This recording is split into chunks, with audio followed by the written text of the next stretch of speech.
Hey, it's Allison Meredith here with Holston IT. I've had a lot of great conversation and some questions have come up regarding the webinar series that I've been hosting this week. So I just wanted to do a couple of bonus sessions with some Q&A. So let's get right into that. Let me share my screen.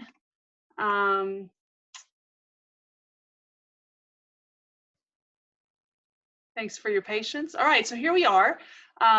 Yesterday, we talked about the big idea of educating your kids, what our house looks like on a typical day, and then I gave you permission to figure out the best solution for your family, for your schedule, and for your kids. You have permission to do that. So go back and check that out if you missed yesterday's session.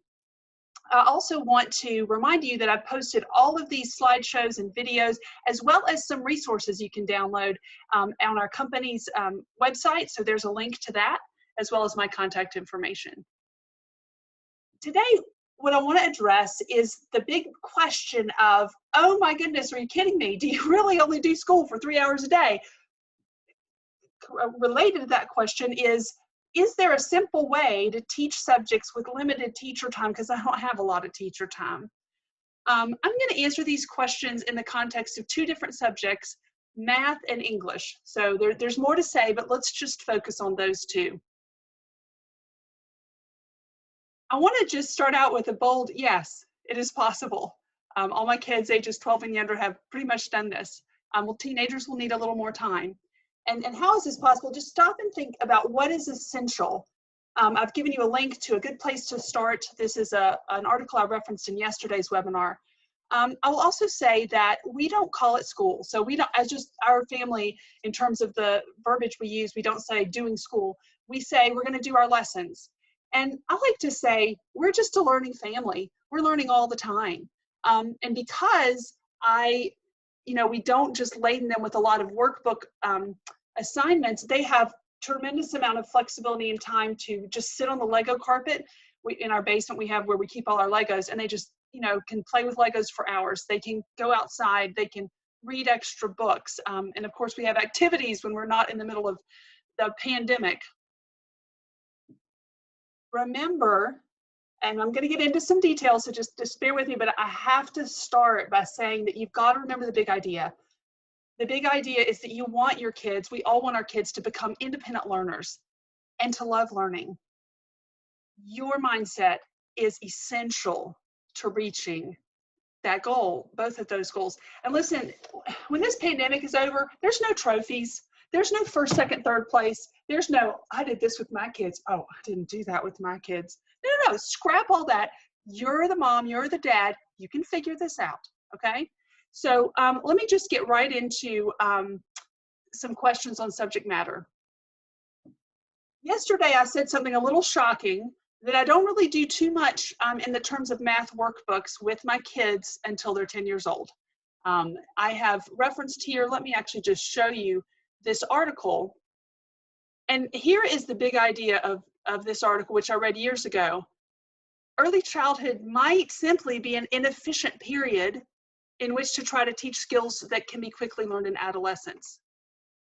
This is referring to modern education seems to keep pushing down. I mean, I start to wonder, are they going to ask 8-year-olds to learn calculus? I mean, they want to push down the content, and they think that the way I don't know who I'm referring to, some people think that the way to improve student learning is to try to teach it the content at an earlier and earlier age. I would just beg to differ with that mindset, and I'm sure many of you would as well. So what do we do with math specifically? And here's some things you can do that require very little teacher involvement, but that have resulted in a very strong foundation for my own kids and many others whom I know. I have a simple goal that I want my kids to be able to do 100 problems in 5 minutes. That's kind of I want to say it's an industry standard, but that's not the right phrase. It's just what you ought to be able to do. There's a great resource I'm going to share with you here.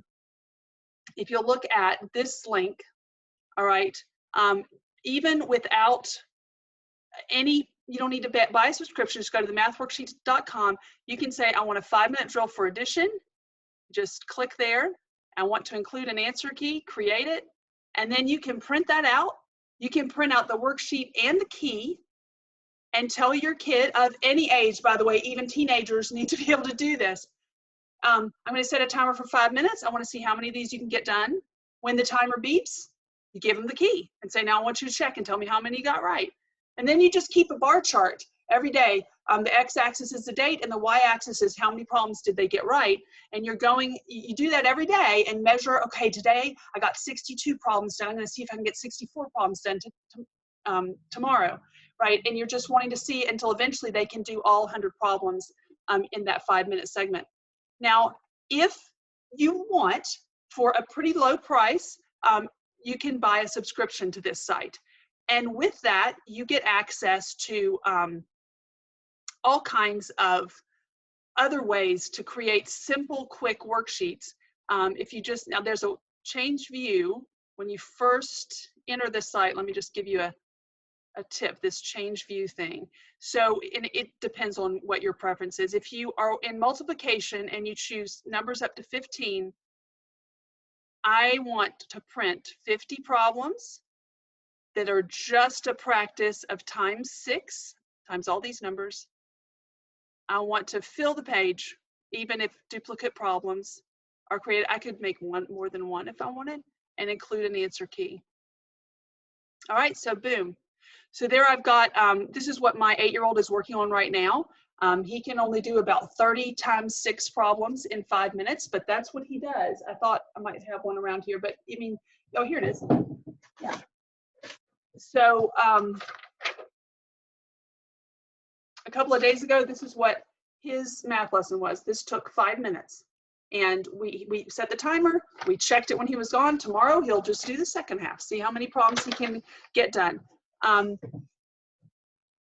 So with that, the big idea is when they are so young, they just soak up memorized facts so easily. Don't miss that opportunity when they're young to just get them to know that 7 plus 2 is 9 without having to go 7 plus, I mean, that's okay, but it's nice if they just know.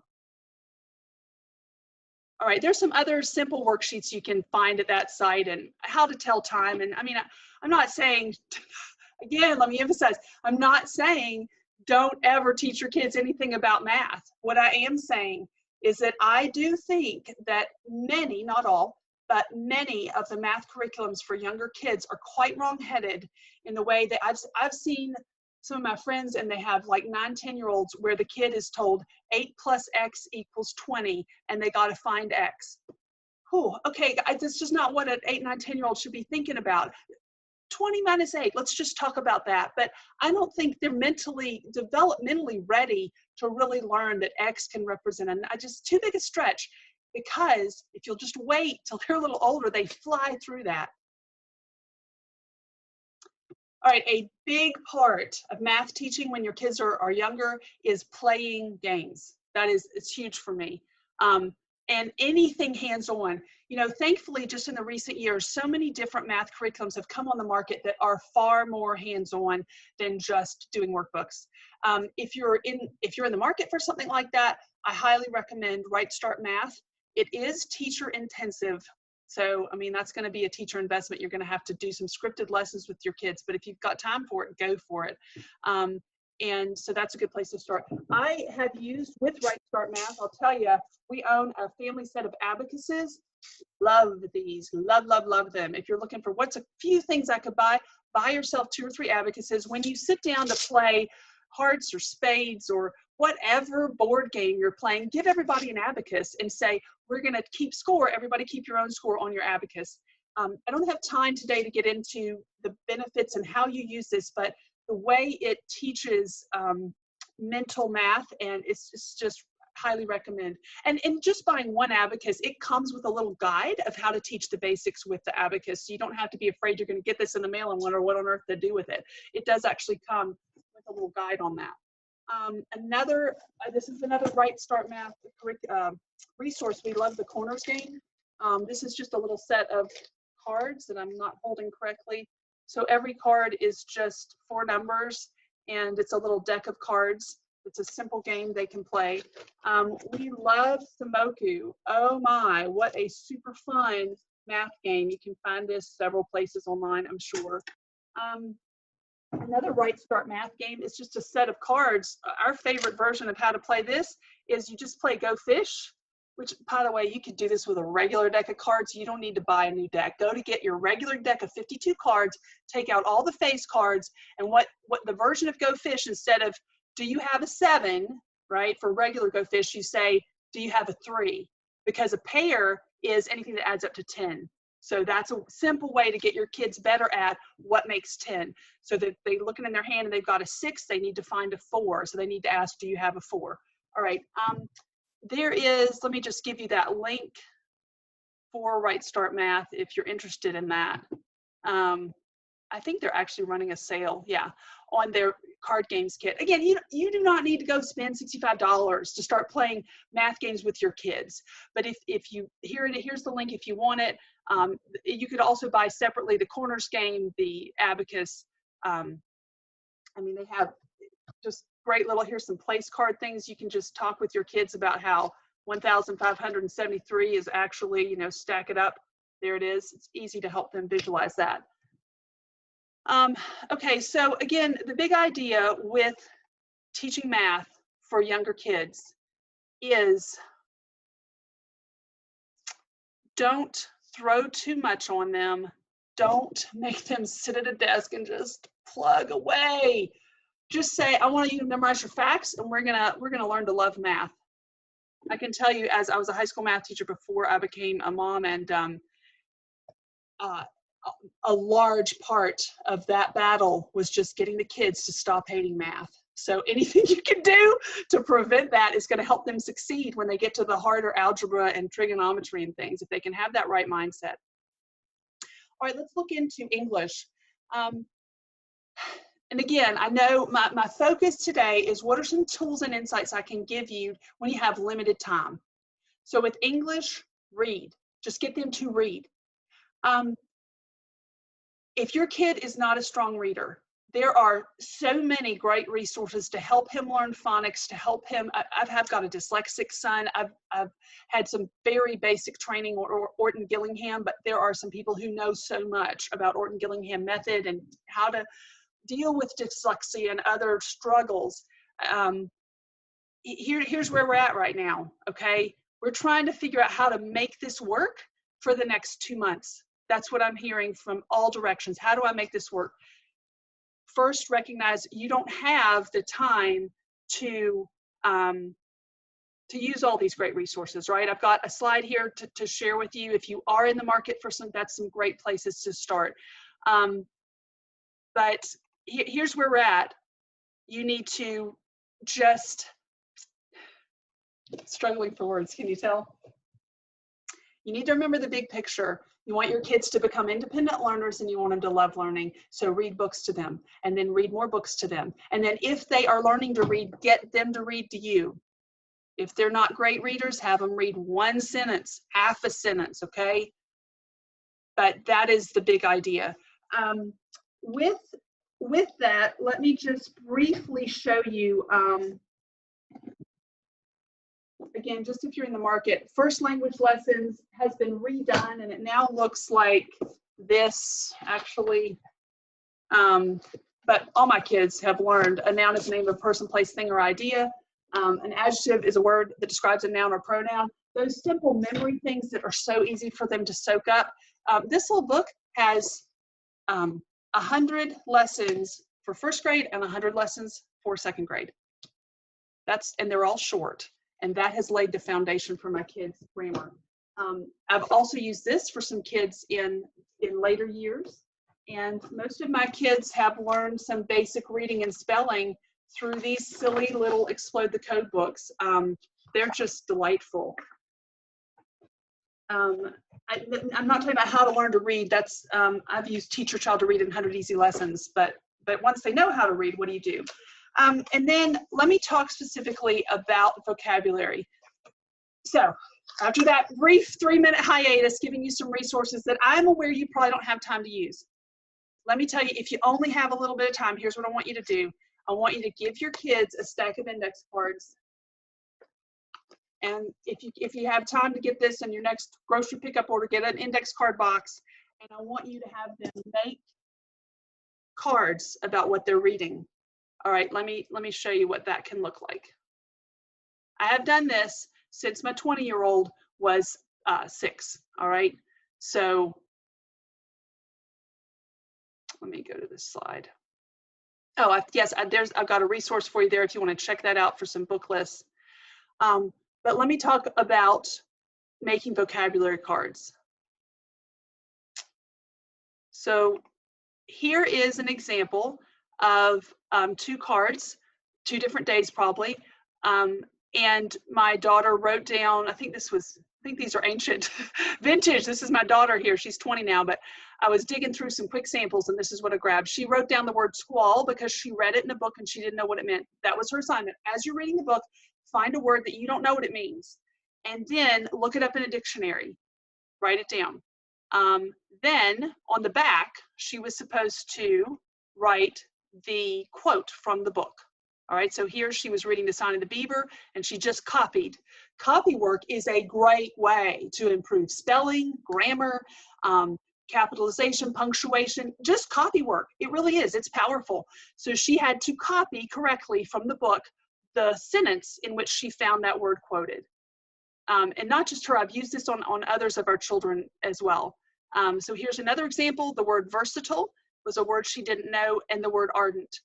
Now, you can also use examples outside of literature from conversations. So if you'll look at this word versatile, this came from when we returned home from hanging out with my parents, and my daughter said, "Mom, what does versatile mean? Nanny Carrie said it was a versatile piece of furniture." And I said, "Aha, that's your next vocabulary card." Okay, so she wrote down the quote of what her grandmother had said. There is another way to do vocabulary. This requires a little more teacher time, but not as much. And that's where you just pick a root every day. All right, so here we have 2 cards that we made on 2 different days. This one is the root pod, ped, and this one is the root telly. And if you'll see, what we do is we write sample words. Tripod means 3 feet. Pedicure means care for the feet. Monopod means 1 foot. So this is getting kids to learn those essential Greek and Latin roots that will really lay a foundation for all of their learning in life. Here's some other examples. A different student with probably an older student. I was just digging for samples. Obviously the handwriting's better on this one. But you can see there's a variety of ways to do this. And I'll tell you that when we do vocabulary, sometimes they are just sailing on their own, okay? Once you teach them how to do it, it's pretty simple, right? Then they can just do it. Other times I get more involved and we have a little board in our main learning area that it's our dining room really, but I'll write on the board this, VIS, right? And I just get the kids, tell me some words and we write them up. Vision, visit, just can you think of any words that have that root? And then we try to guess what the root means. So that's just a simple way you can have some conversation around that. And I'm talking 5 minutes, guys. You can make it longer, that's exciting. But if you're looking for short, that really doesn't even need to be sometimes, okay? Just several minutes. Another way you do it is flip it. You go to the board and you write up telegraphed, television, telephone, and write up 3 or 4 words and then say, does anybody see anything in common? What do these words have in common? Oh, it's got T-E-L-E. All right. What do y'all guess? Knowing what telephone and television and telegraph mean, what do you guess the word telly means? Just get some conversation going and then get them to make those cards. Again, if I could give you just a few tools to help you with very limited time, which I know is what you've got, I'd say get your kids to make those vocabulary index cards. And then they're proud of it. I mean, you go ask my 8-year-old or 10-year-old, they are proud of their box. And when your grandmother comes over, they will show it off. So today, what I have tried to do is just address some very high level, but also hopefully a few specific tools and some high level thoughts about how to simply direct your kids in a way when you as a teacher don't have a lot of time. So let me just say in closing, when you have young kids, leverage their ability to memorize. I always have my kids of all ages actually working on memorizing a poem. The internet is full of great poetry. If you're interested, sometime I could make a list of my favorites. There's so many, but you know, the daffodil poem, I wandered lonely as a cloud that floats on high or vale and hills, and all at once I saw a crowd, a host of golden daffodils.